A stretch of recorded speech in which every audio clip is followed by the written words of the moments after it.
안녕하십니까. 글로벌 경제 이야기 이국진 인사드립니다. 원래는 금 이야기를 좀 하려고 준비를 했었는데요. 요즘 전쟁 상황이 너무 긴박하게 돌아가다 보니까 이런 전쟁 얘기를 안 할 수가 없어서 오늘은 전쟁 얘기를 좀 하려고 마이크를 켰습니다. 지금 이제 미국과 이란이 2주 동안 전쟁을 멈추기로 이제 했다는 소식이 들려오고 또 뭐 호르무즈 해역을 막았다 또 열었다 뭐 이런 소식이 들려오고 있는데 혹시 안심이 되시나요? 저는 안심이 좀 안 되거든요. 아마도 사람들은 다른 사람들은 '이게 이제 이게 평화가 좀 오는가 보다.'라고 생각을 쉽게 하실 수도 있는데 제가 보기에는 평화의 신호가 아니라 오히려 더 큰 폭풍이 오기 전에 잠시 숨고르는 아주 위험한 순간, 요렇게 생각이 듭니다. 왜 제가 이렇게 설명을 드리는지 설명을 좀 드리도록 하겠습니다. 최근에 파키스탄이 중재를 하면서 미국과 이란 사이에 2주 휴전 협정을 이끌어냈는데요. 갑자기 왜 파키스탄이라는 나라가 툭 튀어나왔을까요? 파키스탄이라는 나라가 왜 자기 일도 아닌데 중재하면서 싸움판에 끼어들었을까요? 그건 파키스탄이 착해서가 아니라 잘못하면 이번 전쟁 때문에 파키스탄이라는 나라 자체가 무너질 수도 있다고 본 것이기 때문에 그렇습니다. 어떻게 보면 생존 본능으로 끼어든 거예요. 파키스탄과 사우디아라비아 관계를 이해하셔야 되는데 이 두 나라는 형제처럼 지내고 있거든요. 쉽게 말하면 사우디는 돈이 아주 많은 부자형, 그러면 파키스탄은 힘센 보디가드 같은 동생, 이런 느낌입니다. 사우디가 이번 전쟁에서 깊이 휘말려서 다치게 되면 그 보디가드인 동생 파키스탄도 전쟁터로 끌려갈 수밖에 없는 상황인 거죠. 이 설명을 하려면 이제 발루치족을 먼저 좀 설명을 드려야 되는데요. 발루치족은 이란과 파키스탄 국경에 걸쳐 살고 있는 소수민족입니다. 만약에 전쟁으로 이란 정부가 힘을 잃으면 이 발루치족들이 이제 우리 독립할래라고 일어나기 시작할 것이기 때문입니다. 그렇게 되면 그 불꽃이 바로 옆 동네인 파키스탄에 사는 발루치족에게 옮겨 붙게 되는 거죠. 내 집 옆집에 불이 났는데 그 불이 우리 집 커튼으로 옮겨 붙으려는 상황.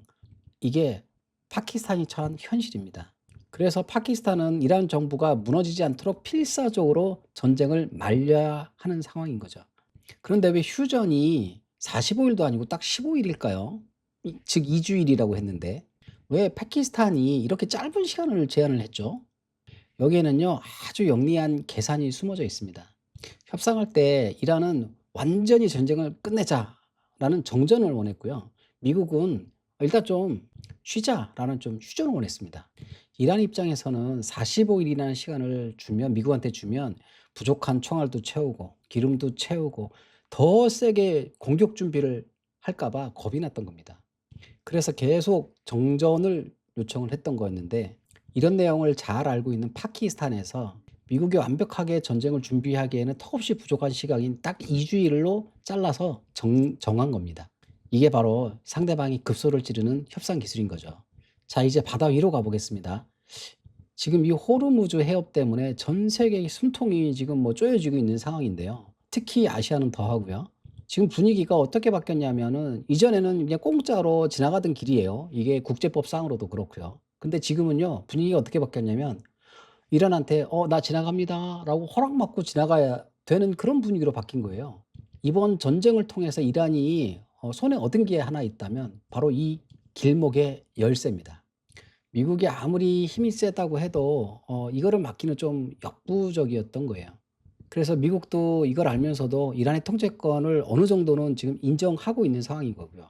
그렇게 할 수밖에 없던 이유가 바로 미국 집안 사정이 너무나 나빠졌기 때문입니다. 쉽게 얘기해서 미국 내 기름값 상황이 너무 나빠졌기 때문에 그렇습니다. 그럼 좀 궁금하지 않으세요? 왜 세계에서 기름을 가장 많이 캐는 미국인데 미국 사람들이 쓰는 휘발유 값이 한국보다 비싸진 걸까요? 이게 상식적으로 말이 되나요? 우리나라는 기름 한 방울 안 나오는 나라인데요. 왜냐하면 이 전쟁 때문에 기름을 실어 나르는 그 길이 위험해지니까. 그러면 보험료가 올랐고요. 보험료가 오르고 운송비가 오르면서 결국 미국 시민들이 그 비용을 다 떠안게 된 결과입니다. 최근에 미국 대기업인 아마존이 물건 배달비를 올리기 시작했거든요.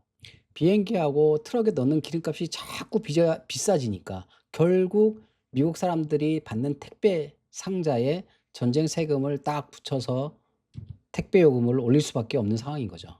트럼프 대통령이 요번에 자기가 얘기한 전쟁 시한을 딱 90분 남겨 놓고 사인을 했거든요. 트럼프가 평화를 사랑해서가 아니라 당장 자기 나라 사람들이 배고프고 화가 나서 거리로 쏟아져 나왔기 때문입니다. 미국 전역에서 무려 900만 명이라는 어마어마한 숫자 시민들이 쏟아져 나온 겁니다. 시위하러. 전쟁하느라 우리 기름값 다 올리고 살기 힘들게 만드냐라고 분노가 그냥 폭발을 한 거죠.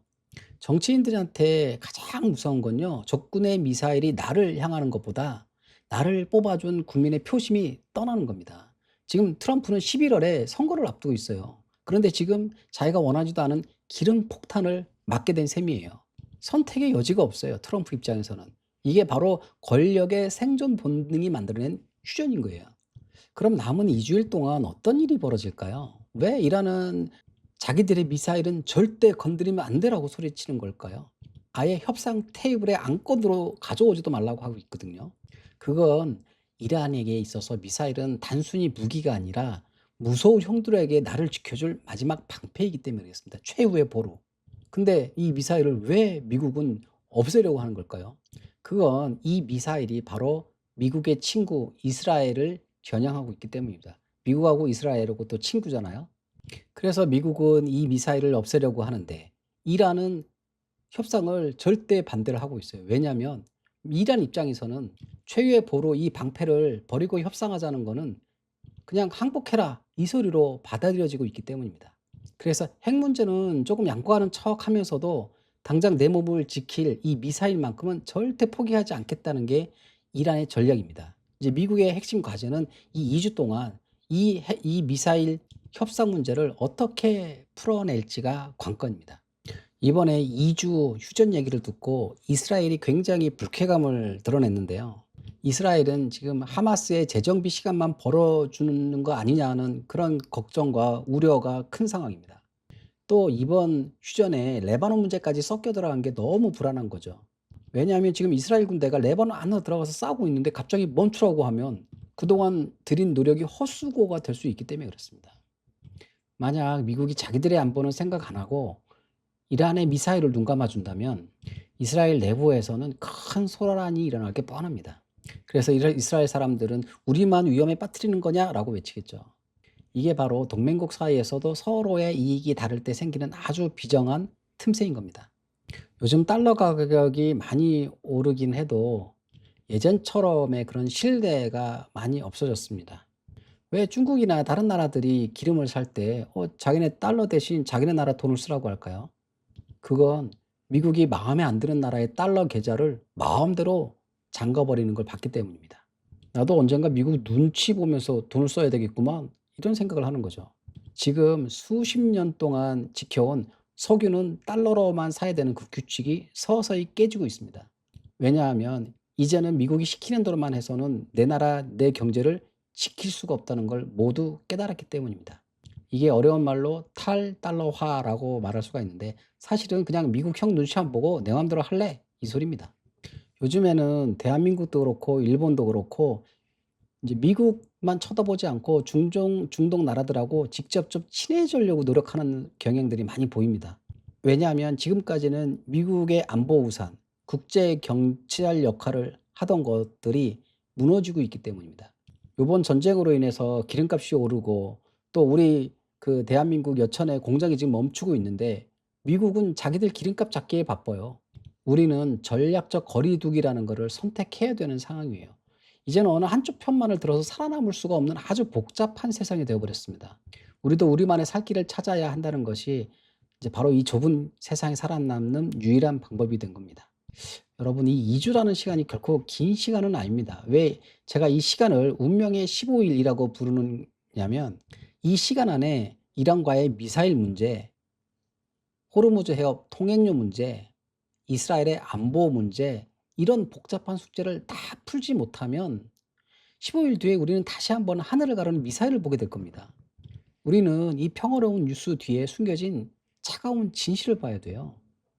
세상은 우리가 생각하는 것보다 훨씬 더 계산적이고 이기적으로 돌아갑니다.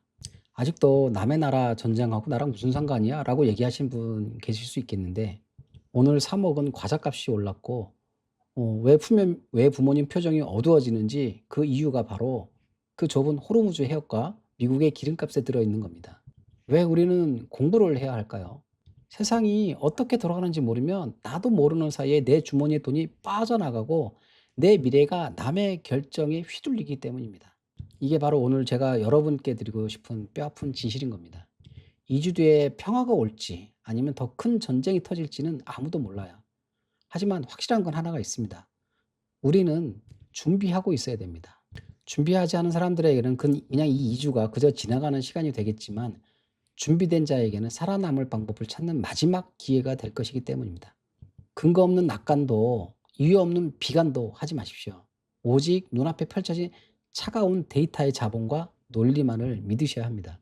세상은 이제 예전처럼 친절하지 않습니다. 왜 스스로의 힘을 길러야 하는지, 남들이 맞다고 할 때 한 번 더 의심해 봐야 되는지 오늘 이 이야기를 통해서 꼭 느꼈으면 좋겠습니다. 여러분의 자산과 미래를 지키는 건 국가도 동맹도 아닌 바로 여러분 자신의 냉철한 판단입니다. 이 2주일 동안 눈을 떼지 마십시오. 진실은 항상 시끄러운 뉴스 아래 조용히 숨어 있는 법입니다. 이게 현실이고 여러분이 마주해야 될 진짜 세상인 겁니다. 감사합니다.